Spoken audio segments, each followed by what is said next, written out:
ആലപ്പുഴ തകഴി കുന്നുമ്മയിൽ കുഴിച്ചിട്ട നിലയിൽ കണ്ടെത്തിയ നവജാത ശിശുവിന്റെ പോസ്റ്റ്മോർട്ടം പൂർത്തിയായി. സാമ്പിൾ DNA പരിശോധനയ്ക്ക് അയച്ചു. മരിച്ച നിലയിലാണ് തനിക്ക് കുഞ്ഞിനെ കിട്ടിയതെന്നാണ് മാതാവിന്റെ ആൺ സുഹൃത്ത് പോലീസിനോട് പറഞ്ഞത്. ഇയാളാണ് കുട്ടിയെ കുഴിച്ചിട്ടത്. പ്രസവശേഷം സുഹൃത്തിനെ വിളിച്ചു വരുത്തുകയായിരുന്നുവെന്ന് യുവതി മൊഴി നൽകിയിട്ടുണ്ട്. വിശദാംശങ്ങളുമായി ശ്യാംകുമാർ ചേർന്നു. ശ്യാം, കൊലപാതകമാണോ അല്ലെങ്കിൽ മരിച്ച നിലയിൽ കിട്ടിയ കുഞ്ഞിനെ കുഴിച്ചിട്ടതാണോ എന്ന് തന്നെയാണ് ഈ ഘട്ടത്തിൽ ഈ കേസിൽ ഏറ്റവും നിർണായകമായി കണ്ടെത്തേണ്ട കാര്യം. ഇതിലേക്ക് കൂടുതൽ സാധ്യതകൾ എന്തൊക്കെയാണ്? വിവരങ്ങൾ, പോസ്റ്റ്മോർട്ടം റിപ്പോർട്ട് എപ്പോഴേക്ക് ലഭിക്കും? സുഹേലെ, പോസ്റ്റ്മോർട്ടം നടപടികൾ പൂർത്തിയായി കഴിഞ്ഞു. പക്ഷേ പ്രാഥമികമായി ഈ കേസിൽ കുട്ടി എങ്ങനെയാണ് മരണപ്പെട്ടത് എന്നുള്ള ഒരു പ്രാഥമിക വിവരം പോലീസിന് നൽകാനായിട്ട് പോലീസ് സർജൻ കഴിഞ്ഞിട്ടില്ല.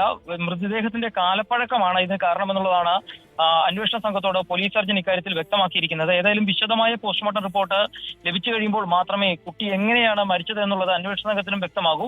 ഈ കേസിൽ ഏറ്റവും നിർണായകമായ കാര്യവും അതാണ്. കുട്ടി എങ്ങനെ മരണപ്പെട്ടു? പ്രസവത്തോടനുബന്ധിച്ച് മരണപ്പെട്ടതാണോ അതോ ജനിച്ച ശേഷം കൊല ചെയ്യപ്പെട്ടതാണോ എന്നുള്ളതാണ് അന്വേഷണ സംഘവും നിലവിൽ തിരക്കുന്നത്. ഏതായാലും അതിന് കുറച്ചുകൂടി കാലതാമസം ഉണ്ടാകുമെന്നുള്ള കാര്യം ഉറപ്പാണ്. നിലവിൽ കുട്ടിയുടെ DNA സാമ്പിളുകൾ ഉൾപ്പെടെ ശേഖരിച്ച് പരിശോധനയ്ക്കായി അയച്ചിട്ടുണ്ട്. ശാസ്ത്രീയ പരിശോധനയ്ക്കായി മറ്റു തെളിവുകളും ശേഖരിച്ചിട്ടുണ്ട് എന്ന് അന്വേഷണ സംഘ തലവൻ പൂച്ചാക്കൽ CIയും വ്യക്തമാക്കിയിട്ടുണ്ട്. ഏതായാലും നിലവിൽ ഈ കേസിൽ 3 പേരുടെ അറസ്റ്റ് രേഖപ്പെടുത്തുകയും 2 പേരെ റിമാൻഡിൽ അയക്കുകയും ചെയ്തിട്ടുണ്ട്. കുട്ടിയുടെ അമ്മ മജിസ്ട്രേറ്റ് ആശുപത്രിയിൽ എത്തിയാണ് റിമാൻഡ് ചെയ്തത്.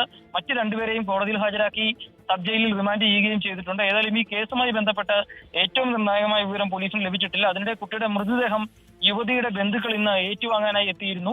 അവർ അതിന് സമ്മതപത്രം നൽകുകയും മൃതദേഹം പോലീസ് വിട്ടു നൽകുകയും ചെയ്തിട്ടുണ്ട്. അത് ആലപ്പുഴ വലിയ ചുടുകാട് ശ്മശാനത്തിൽ അടക്കം ചെയ്യുമെന്നുള്ളതാണ് നമുക്ക് ലഭിക്കുന്ന വിവരം. ഏതായാലും ഈ കേസിലെ ഏറ്റവും പ്രധാനപ്പെട്ട വിവരം ഇപ്പോഴും പോലീസ് സംഘത്തിന് ലഭിച്ചിട്ടില്ല. കുട്ടി എങ്ങനെ മരണപ്പെട്ടു എന്നുള്ള വിവരമാണ് അന്വേഷണ സംഘത്തിന് ഇനി ലഭ്യമാവേണ്ടത്.